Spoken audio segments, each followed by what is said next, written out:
جہاں انصاف کا خون ہوگا نا، جہاں انصاف کا گلا گھونٹا جائے گا، وہاں پر اختلاف ہوگا، وہاں پر لڑائی جھگڑا ہوگا۔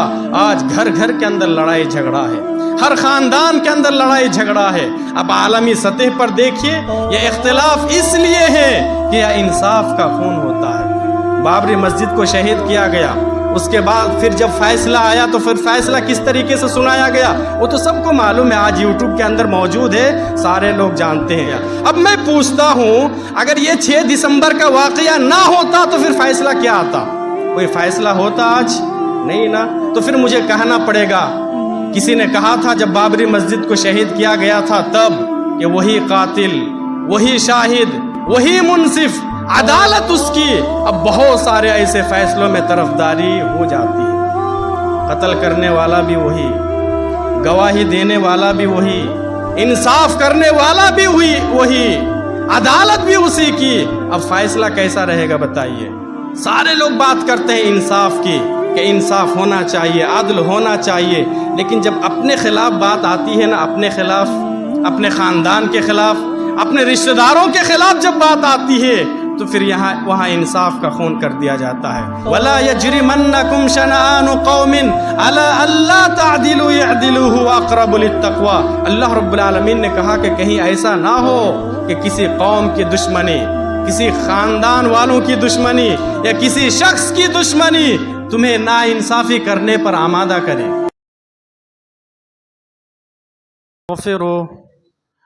ونعوذ بالله من شرور أنفسنا ومن سيئات أعمالنا، من يهده الله فلا مضل له ومن يضلله فلا هادي له، وأشهد أن لا إله إلا الله وحده لا شريك له، وأشهد أن محمدا عبده ورسوله۔ يا أيها الذين آمنوا اتقوا الله حق تقاته ولا تموتن إلا وأنتم مسلمون۔ يا أيها الناس اتقوا ربكم الذي خلقكم من نفس واحدة وخلق منها زوجها وبث منهما رجالا كثيرا ونساء، واتقوا الله الذي تساءلون به والأرحام إن الله كان عليكم رقيبا۔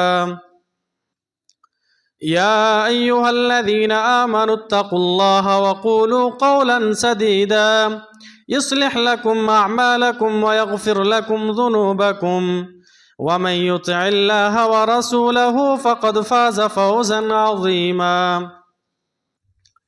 أما بعد فإن خير الحديث كتاب الله، وخير الهدي هدي محمد صلى الله عليه وسلم، وشر الأمور محدثاتها وكل محدثة بدعة، وكل بدعة ضلالة، وكل ضلالة في النار۔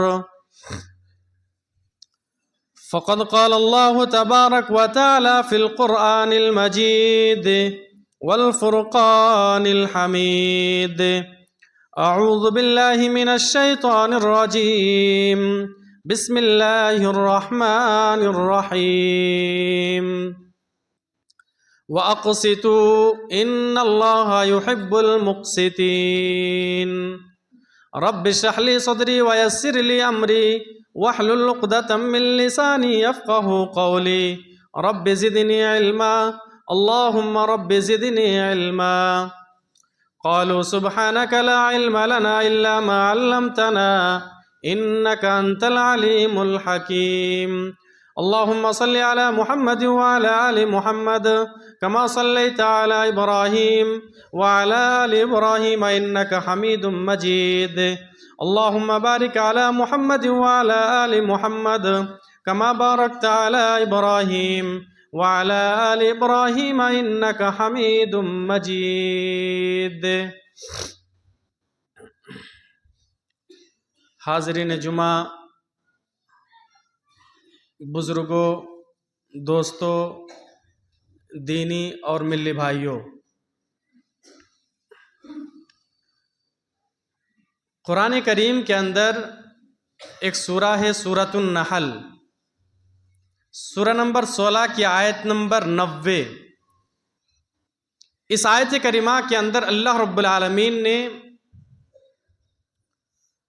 3 اوامر کا تذکرہ فرمایا اور 3 نواہی کا تذکرہ فرمایا۔ ان اللہ یأمر بالعدل والاحسان وایتاء ذی القربى وینہی عن الفحشاء والمنکر والبغی یعظکم لعلکم تذکرون۔ پھر کہا یعظکم لعلکم تذکرون۔ یہ 6 چیزیں اللہ رب العالمین نے بیان کی اور بیان کرتا ہے، اور بیان کر کے اللہ رب العالمین تمہیں نصیحت کرتا ہے، نصیحت کر رہا ہے۔ لعلکم تذکرون، شاید کہ کچھ لوگ نصیحت کو قبول کرے۔ یہ جو آیت ہے قرآن حکیم کے اندر بہت ہی جامع آیت ہے۔ مختلف صحابہ اکرام کا اور مختلف تابعین کا ایک قول موجود ہے، جیسے حضرت عبداللہ ابن مسعود کا بھی قول ہے، حضرت قتادہ رحمۃ اللہ علیہ کا بھی قول ہے کہ قرآن حکیم کے اندر یہ بہت ہی جامع آیت ہے۔ اللہ رب العالمین نے اس آیت کریمہ کے اندر خیر کا بھی تذکرہ فرمایا اور شر کا بھی تذکرہ فرمایا، اور اس آیت کے تعلق سے صحابہ اکرام کا بے شمار واقعہ بھی ملتا ہے۔ جیسے ایک حدیث ہے الادب المفرد کے اندر اور مسند احمد کے اندر، ایک صحابی کا نام ہے اقسم بن سیفی رضی اللہ تعالی عنہ۔ اقسم بن سیفی رضی اللہ تعالی عنہ ایک گاؤں کے سردار تھے۔ ایک مرتبہ پیارے نبی صلی اللہ علیہ وسلم کے پاس آئے، جس وقت آپ نے نبوت کا اعلان کیا تھا۔ پیارے نبی کے پاس آیا اور کہنے لگا کہ آپ کون ہو، آپ کا کیا نام ہے؟ پیارے نبی صلی اللہ علیہ وسلم نے جواب دیا۔ اس کے بعد پھر اقسم بن سیفی نے پوچھا کہ آپ کا کیا مقصد ہے، آپ کس چیز کی دعوت دیتے ہیں، کس چیز کی طرف بلاتے ہیں؟ تو پیارے نبی صلی اللہ علیہ وسلم نے یہی آیت سورۃ النحل کی آیت نمبر 90 پیارے نبی صلی اللہ علیہ وسلم نے تلاوت کی۔ ان اللہ یأمر بالعدل والاحسان وایتاء ذی القربى وینہی عن الفحشاء والمنکر۔ یہ آیت کریمہ پیارے نبی پڑھ کر سناتے ہیں۔ اس کے بعد اقسم بن سیفی اپنی قوم میں جاتے ہیں، اپنے لوگوں کے پاس جاتے ہیں اور کہتے ہیں کہ دیکھو محمد صلی اللہ علیہ وسلم سچے ہیں، محمد کی بات مانو، اطاعت کرو۔ یہ ایک حدیث ہے، ایک واقعہ ہے۔ مسند احمد کے اندر اور الادب المفرد کے اندر ایک اور واقعہ ملتا ہے۔ ایک مشہور صحابی ہے حضرت عثمان بن مظعون رضی اللہ تعالیٰ عنہ کا۔ یہ نئے اسلام قبول کیے تھے، زیادہ دن نہیں ہوئے تھے اسلام قبول کیے۔ ایک مرتبہ گزر ہو رہا تھا، پیارے نبی صلی اللہ علیہ وسلم اپنے گھر کے صحن میں جلوہ افروز تھے، بیٹھے ہوئے تھے۔ جیسے عثمان بن مظعون کا گزر ہوا، پیارے نبی صلی اللہ علیہ وسلم نے کہا کہ تم بیٹھو گے نہیں میرے پاس؟ حدیث کے الفاظ الا تجلس، بیٹھو گے نہیں؟ عثمان بن مظعون نے کہا کہ کیوں نہیں بیٹھیں گے۔ پھر حضرت عثمان بن مظعون رضی اللہ تعالی عنہ پیارے نبی کے پاس بیٹھ جاتے ہیں، پیارے نبی سے گفتگو کرتے ہیں۔ عثمان بن مظعون کہتے ہیں کہ اچانک پیارے نبی صلی اللہ علیہ وسلم اپنا چہرہ آسمان کی طرف اٹھاتے ہیں، بہت دیر تک اٹھائے رکھتے ہیں۔ اس کے بعد پھر سر نیچا کرتے ہیں، دائیں جانب رخ کرتے ہیں، مڑ جاتے ہیں، اور ایسا لگ رہا تھا کہ پیارے نبی کوئی بات کسی کو سمجھا رہے ہیں یا خود سمجھ رہے ہیں۔ ایسا ایک مرتبہ ہوا۔ پھر کچھ دیر کے بعد پھر پیارے نبی صلی اللہ علیہ وسلم نے آسمان کی طرف اپنا چہرہ اٹھا لیا، پھر نیچے کر لیے۔ اس کے بعد حضرت عثمان کہتے ہیں کہ میں نے پوچھا پیارے نبی سے کہ اللہ کے نبی کیا ماجرا ہے؟ اس سے پہلے بھی میں آپ کے ساتھ بیٹھ چکا ہوں، لیکن اس سے پہلے کبھی یہ کیفیت نہیں دیکھی آپ کے اوپر، کیا ماجرا ہے؟ تو پھر پیارے نبی صلی اللہ علیہ وسلم نے کہا کہ ابھی جبریل امین میرے پاس آئے تھے اور کوئی بات سمجھا رہے تھے، میں اس بات کو سمجھ رہا تھا، کچھ اوامر تھے، کچھ نواہی تھے۔ پھر حضرت عثمان بن مظعون کہتے ہیں کہ وہ کیا چیزیں ہیں؟ پھر پیارے نبی صلی اللہ علیہ وسلم نے یہ آیت پڑھ کر نصیحت کی، کہا کہ یہ آیت سمجھا رہے تھے حضرت جبریل امین۔ ان اللہ یأمر بالعدل والاحسان وایتاء ذی القربى وینہی عن الفحشاء والمنکر۔ حضرت عثمان بن مظعون کہتے ہیں کہ میرا دل بہت زیادہ پختہ ہو گیا، اس کے بعد میرا ایمان بہت زیادہ مضبوط ہو گیا اور میں پیارے نبی صلی اللہ علیہ وسلم سے بہت زیادہ محبت کرنے لگا۔ تو یہ بھی ایک واقعہ ملتا ہے اس آیت کے تعلق سے۔ میرے بھائی اس آیت کریمہ کا ترجمہ سنیے اب کیا ہے اس آیت کریمہ کے اندر۔ ان اللہ یأمر بالعدل والاحسان وایتاء ذی القربى، اللہ رب العالمین تمہیں حکم دیتا ہے عدل و انصاف کا، عدل کا، انصاف کا اور احسان کا تمہیں حکم دیتا ہے۔ وَإِيتَاءِ ذِي الْقُرْبَى، قرابت داروں کے ساتھ احسان کرنے اور اچھا سلوک کرنے کا حکم دیتا ہے۔ وَيَنْهَا عَنِ الْفَحْشَاءِ وَالْمُنْكَرِ وَالْبَغْيِ، اور فحش کام سے، بدکاری سے، زناکاری سے، بے حیائی سے اور منکر سے اور ظلم و زیادتی سے منع کرتا ہے۔ یعظکم لعلکم تذکرون، اللہ رب العالمین تمہیں نصیحت کر رہا ہے۔ اب پہلی چیز دیکھیے، بہت ہی جامع آیت ہے۔ پہلی چیز کیا ہے؟ ان اللہ یأمرکم بالعدل، اللہ رب العالمین بندوں کو، اللہ رب العالمین انسانوں کو عدل و انصاف کا حکم دیتا ہے کہ ہر معاملے میں انسان کو چاہیے کہ وہ انصاف کیا کرے، عدل کیا کرے۔ میرے بھائی یاد رکھیے، اللہ رب العالمین نے زمین کو بنایا، آسمان کو پیدا کیا، ساری چیزوں کو بنایا، ساری چیزوں کو پیدا کیا، ایک سسٹم کے تحت پیدا کیا، اور ساری چیزوں کو اللہ رب العالمین نے عدل و انصاف کے ساتھ پیدا کر کے رکھا۔ یہ عدل کرنا یہ اللہ رب العالمین کی ایک خوبی ہے، خاص صفت ہے، انصاف کرنا، عدل کرنا، اور یہ خوبی، یہ صفت جب کوئی شخص اپنے اندر پیدا کر لیتا ہے تو اس بندے سے اللہ رب العالمین بہت زیادہ محبت کرتا ہے۔ آج ہمارے سماج کے اندر، گاؤں کے اندر انصاف ختم ہوتا جا رہا ہے۔ عالمی سطح پر اگر آپ دیکھیں گے تو بے انصاف ختم ہو رہا ہے۔ سورۃ الحجرات پڑھیے، سورۃ الحجرات، اللہ رب العالمین نے بتایا انما المؤمنون اخوۃ فاصلحوا بین اخویکم، کہ دنیا کے اندر جتنے مسلمان ہیں، جتنے لوگ ہیں، سب آپس میں بھائی بھائی ہیں۔ جب بھائی بھائی ہیں تو پھر کبھی اختلاف ہو سکتا ہے، کبھی تو میں ہو سکتا ہے۔ اللہ رب العالمین نے نصیحت کی کہ جب بھی کبھی اختلاف ہو جائے، لڑائی جھگڑا ہو جائے تو پھر فَأَصْلِحُوا بَيْنَ أَخَوَيْكُمْ، دو بھائیوں کے درمیان انصاف کرا دیا کرو، دو بھائیوں کے درمیان صلح کرا دیا کرو۔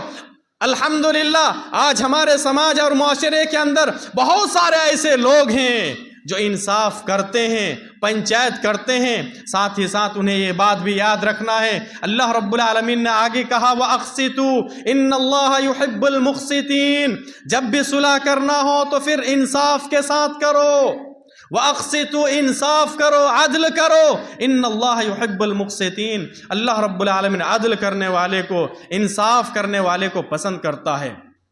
میرے بھائی یاد رکھیے، جہاں انصاف کا خون ہوگا نا، جہاں انصاف کا گلا گھونٹا جائے گا وہاں پر اختلاف ہوگا، وہاں پر لڑائی جھگڑا ہوگا۔ آج گھر گھر کے اندر لڑائی جھگڑا ہے، ہر خاندان کے اندر لڑائی جھگڑا ہے، ہر گاؤں خاندان اور قبیلے کے اندر لڑائی جھگڑا ہے۔ اب عالمی سطح پر دیکھیے تو بھی لڑائی جھگڑا اختلاف ہے کہ نہیں ہے؟ اختلاف ہے۔ یہ اختلاف کیوں ہے؟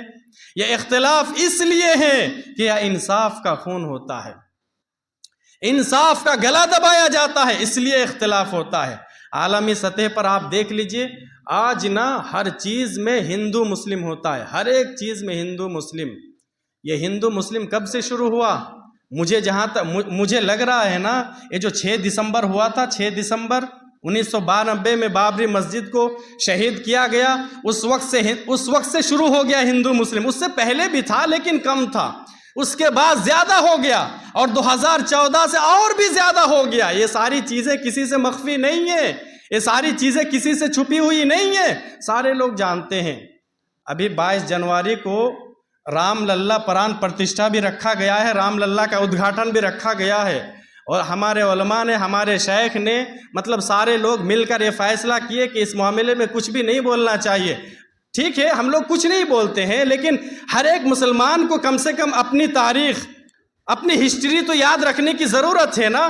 کسی نے سچی بات کہی ہے، کسی نے کہا ہے کہ جب تک ہم زندہ رہیں گے دنیا کے اندر، ہم بولتے رہیں گے بابری مسجد کے بارے میں، ہم بولتے رہیں گے کہ ان لوگوں نے ہندو مسلم کرتے ہوئے بابری مسجد کے ساتھ کیا کیا، ہم بولتے رہیں گے۔ ہم مریں گے تو پھر ہمارے نسلوں کو بھی بتائیں گے کہ ان لوگوں نے بابری مسجد کے ساتھ کیا کیا۔ ٹھیک ہے، بابری مسجد کو شہید کیا گیا، اس کے بعد پھر جب فیصلہ آیا تو پھر فیصلہ کس طریقے سے سنایا گیا وہ تو سب کو معلوم ہے، آج یوٹیوب کے اندر موجود ہے، سارے لوگ جانتے ہیں۔ فیصلہ دیتے ہوئے یہ بھی کہا کہ نہیں، اس بات کا کوئی ثبوت نہیں ہے کہ پہلے یہاں مندر تھا، مندر کو توڑا گیا، اس کے بعد مسجد بنائی گئی، ایسا کوئی ثبوت نہیں ہے۔ وہاں مسجد تھی، ہاں مسجد تھی، پھر شہید کیا گیا۔ اب میں پوچھتا ہوں، اگر یہ 6 دسمبر کا واقعہ نہ ہوتا تو پھر فیصلہ کیا آتا؟ کوئی فیصلہ ہوتا آج؟ نہیں نا۔ تو یہ ہندو مسلم، تو پھر مجھے کہنا پڑے گا، کسی نے کہا تھا جب بابری مسجد کو شہید کیا گیا تھا تب کہ وہی قاتل، وہی شاہد، وہی منصف، عدالت اس کی۔ اب بہت سارے ایسے فیصلوں میں طرفداری ہو جاتی ہے، قتل کرنے والا بھی وہی، گواہی دینے والا بھی وہی، انصاف کرنے والا بھی وہی، عدالت بھی اسی کی۔ اب فیصلہ کیسا رہے گا بتائیے میرے بھائی؟ تو پھر یاد رکھیے، جہاں انصاف کا خون ہوگا نا، جہاں بھی انصاف کا خون ہوگا، جہاں انصاف کا گلا دبایا جائے گا، گلا گھونٹا جائے گا، وہاں اختلاف ہوگا، وہاں اختلاف ہوگا۔ اللہ رب العالمین نے کہا وَأَصْلِحُوا، اصلاح کیا کرو، لیکن اصلاح کیسے کرنا ہے؟ وَأَقْسِطُوا إِنَّ اللَّهَ يُحِبُّ الْمُقْسِطِينَ، انصاف کرو، انصاف، عدل کے ساتھ اصلاح کیا کرو۔ اگر عدل کے ساتھ کام ہوگا تو پھر اختلاف نہیں ہوگا۔ میرے بھائی، آج پتہ ہے سارے لوگ بات کرتے ہیں انصاف کی کہ انصاف ہونا چاہیے، عدل ہونا چاہیے، لیکن جب اپنے خلاف بات آتی ہے نا، اپنے خلاف، اپنے خاندان کے خلاف، اپنے رشتہ داروں کے خلاف جب بات آتی ہے تو پھر وہاں انصاف کا خون کر دیا جاتا ہے۔ اللہ رب العالمین نے اسی لیے قرآن حکیم کے اندر بتایا، سورۃ النساء کی آیت ہے، یا ایھا الذین آمنوا کونوا قوامین بالقسط شہداء للہ ولو علی انفسکم او الوالدین والاقربین۔ اللہ رب العالمین نے کہا کہ یہ ایمان والو انصاف کیا کرو، انصاف، وَلَوْ عَلَىٰ أَنفُسِكُمْ، اگرچہ تمہارے خلاف ہی بات کیوں نہ ہو، والوالدین، اگرچہ والدین کے خلاف ہی بات کیوں نہ ہو، والاقربین، اور اپنے قریبی رشتہ دار کے خلاف ہی بات کیوں نہ ہو، لیکن انصاف کیا کرو۔ تو انصاف اس طریقے سے کرنا ہے۔ اب پیارے نبی صلی اللہ علیہ وسلم کی سیرت اٹھا کر دیکھیے، ایک حدیث ہے صحیح بخاری شریف کے اندر، ایک قبیلہ ہے بنی مخزوم ایک قبیلہ ہے، شان و شوکت والا قبیلہ تھا۔ اس قبیلے کی ایک عورت، فاطمہ اس کا نام تھا، اس نے چوری کر لی تھی۔ اسلام کے اندر سزا کیا ہے؟ اگر کوئی شخص چوری کر لے تو اس کا ہاتھ کاٹا جائے گا۔ اس نے چوری کر لی، پریشان ہو گئے سارے لوگ، اگر فاطمہ کا ہاتھ کاٹا جائے گا تو پھر پورا قبیلے کا ناک کٹ جائے گا، بدنامی ہو جائے گی۔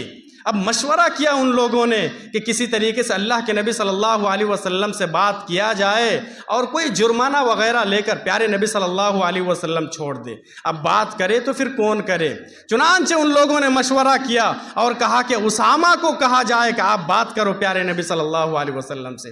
حضرت اسامہ رضی اللہ تعالیٰ عنہ سے پیارے نبی صلی اللہ علیہ وسلم بہت زیادہ محبت کرتے تھے، یا حضرت اسامہ بھی ٹوٹ کر پیارے نبی صلی اللہ علیہ وسلم کو چاہتے تھے۔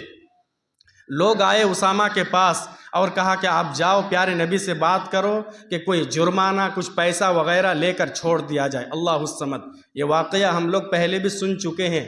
فاطمہ بنی مخزوم کی ایک عورت ہے، چوری کی۔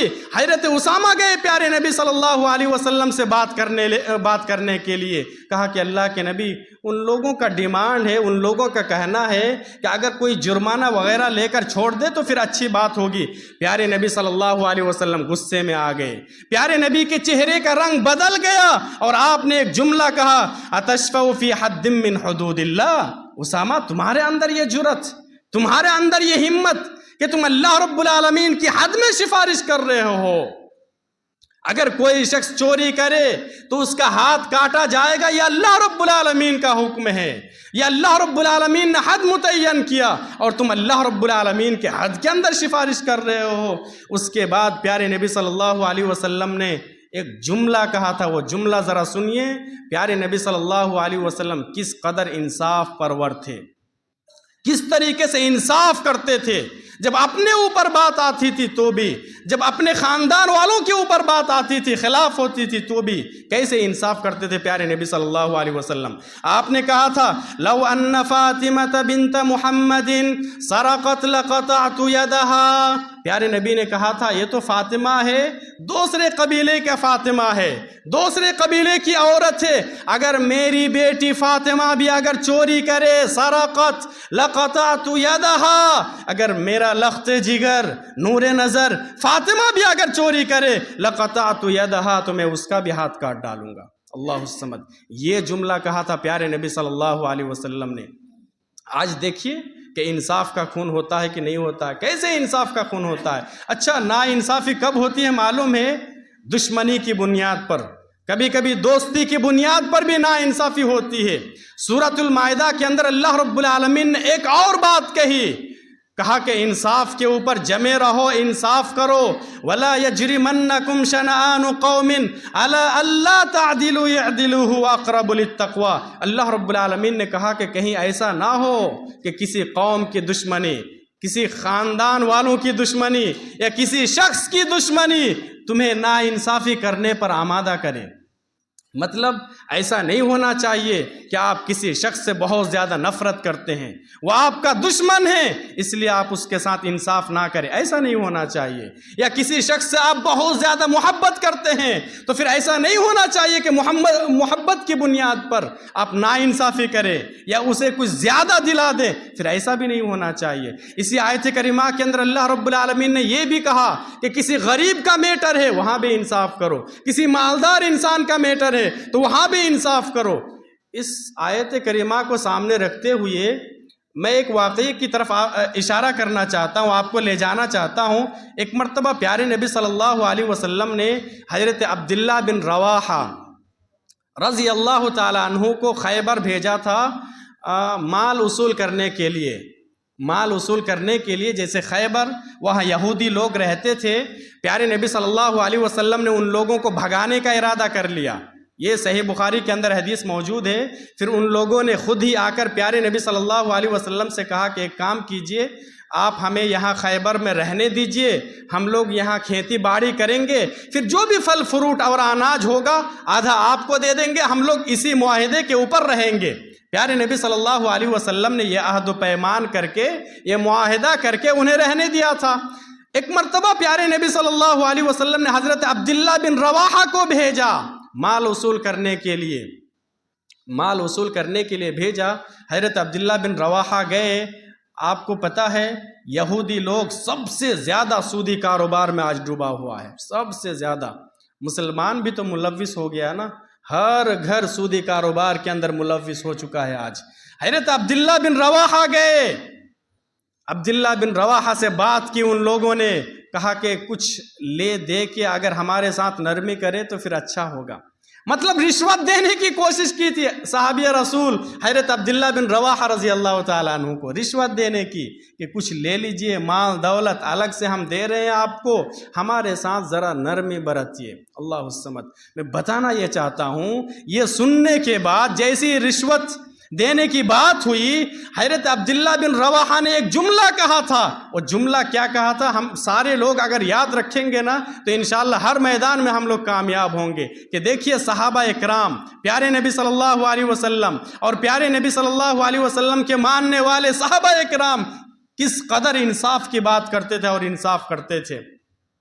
عبداللہ بن رواحہ نے کہا تھا کہ دیکھو میں تم لوگوں سے سب سے زیادہ نفرت کرتا ہوں، یہاں تک کہا تھا کہ تم لوگ میری نظر میں سور، خنزیر اور کتوں سے بھی زیادہ بدتر ہو، اور میں جس کی طرف سے آیا ہوں پیارے نبی صلی اللہ علیہ وسلم، کائنات کی ہر چیز سے زیادہ اس شخصیت سے میں محبت کرتا ہوں، پیارے نبی سے میں اس کی طرف سے آیا ہوں۔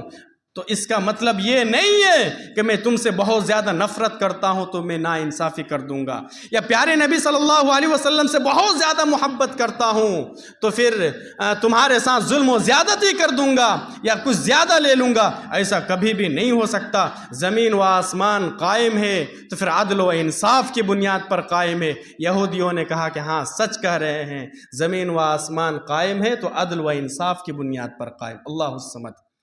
کتنا بڑا جملہ کہا تھا حضرت عبداللہ بن رواحہ نے، بہت زیادہ نفرت کرتا ہوں تم لوگوں سے، نفرت کرتا ہوں، اس کا مطلب یہ نہیں ہے کہ کچھ ناانصافی کر دوں گا، کچھ زیادہ لے لوں گا، ایسا نہیں ہے۔ آج کل ہمارے سماج اور معاشرے کے اندر ہوتا ہے نا، کسی سے ایک مرتبہ دشمنی ہو گئی، ہم کسی شخص سے نفرت کرتے ہیں، اب ذرا انصاف کر کے دکھائیے اس کے ساتھ، پنچایت ہوتا ہے پھر دیکھیے اس کے ساتھ کیا سلوک ہوتا ہے۔ اللہ الصمد۔ میرے بھائی کیا پتہ چلا، ہم کسی سے نفرت کریں بہت زیادہ تو بھی اس کے ساتھ انصاف کرنا پڑے گا، انصاف والا جملہ کہنا پڑے گا۔ اگر بہت زیادہ محبت کریں تو بھی اس کے ساتھ انصاف کرنا پڑے گا۔ جو گارجین ہیں نا، جو ذمہ دار ہیں انہیں بھی چاہیے کہ وہ انصاف کرے۔ صحیح مسلم شریف کے اندر یہ 6 چیزیں ہیں اس آیت کریمہ کے اندر۔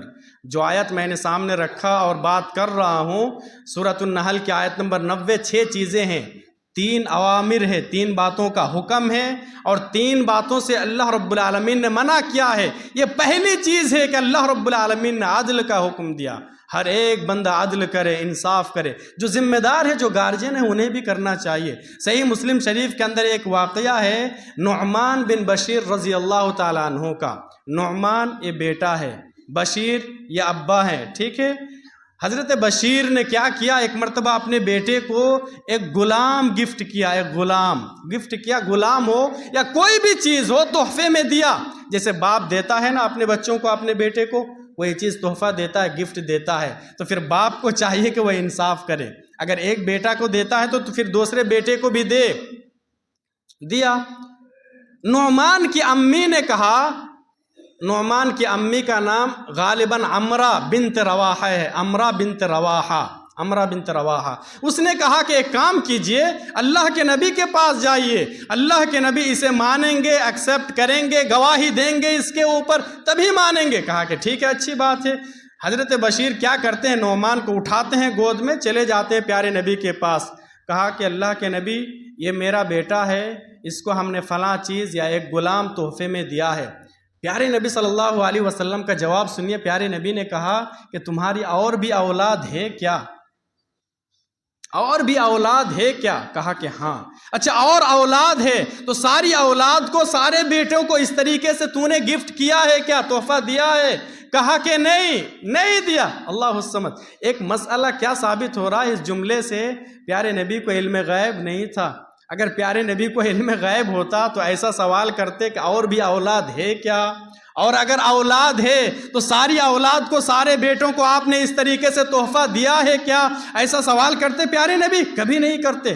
جب پیارے نبی کو علم غیب نہیں ہے تو آج کتوں کو، بلیوں کو اور ایسے ننگا باباؤں کو جو مسجد کا چہرہ تک نہیں دیکھا ہے، جسے وضو بنانے کا طریقہ تک نہیں معلوم ہے، قرآن کی کوئی سورت وہ صحیح سے پڑھ بھی نہیں سکتا ہے، وہ کیسے بتا سکتا ہے مستقبل کی باتیں؟ تو یہ ساری چیزیں غلط ہے، غلط عقیدہ ہے، غلط نظریہ ہے، یہ سب کے پاس جانا ہی نہیں چاہیے۔ بہرحال پیارے نبی صلی اللہ علیہ وسلم نے کہا کہ کیوں نہیں دیا ہے سب کو؟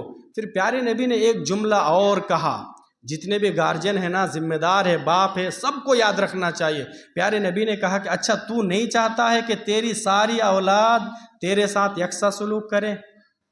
دیکھو میں ایک جملہ بولتا ہوں، باپ کا بڑا مقام ہے جی اسلام کے اندر، بہت زیادہ مقام ہے، ہم بیان نہیں کر سکتے کتنا بڑا مقام ہے۔ ماں ہے، ماں کا بڑا مقام ہے اسلام کے اندر۔ ایک نوجوان، اس کا بیٹا اگر پوری زندگی اس کی خدمت کرے نا، پوری زندگی، تو بھی ایک سانس کا بھی حق ادا نہیں کر سکتا ہے۔ وہ مشہور واقعہ ہے، یمن سے ایک آدمی جا رہا تھا، اپنی ماں کو کندھے پہ اٹھا کر لے کر گیا مکہ، حج کرایا۔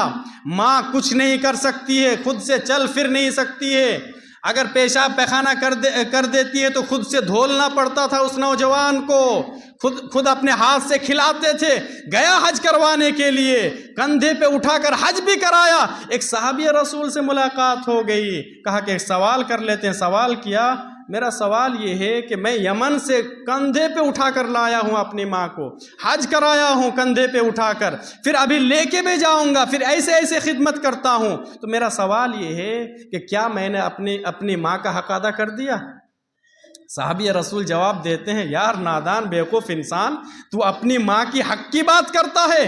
تیری ماں جب تجھے جنم دے رہی تھی، پیدا کر رہی تھی، درد کی وجہ سے ہزاروں سانسیں لے رہی تھی، لمبی لمبی سانسیں لے رہی تھی، ہزاروں سانسیں لی ہوں گی، ان میں سے ایک سانس کا بھی ابھی تک تو نے حق ادا نہیں کیا۔ اللہ الصمد۔